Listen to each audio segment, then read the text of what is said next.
తెల్లవారే వెలుగు రేఖలా పచ్చ పచ్చ పచ్చి మట్టి బొమ్మలా అల్లి బిల్లి వెన్న పాల నురగలా అచ్చ తెలుగు ఇంటి పూల కొమ్మలా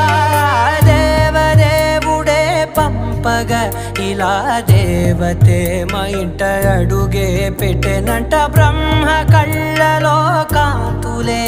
మా అమ్మలా మా కోసం మళ్ళీ లాలి పాడేనంట.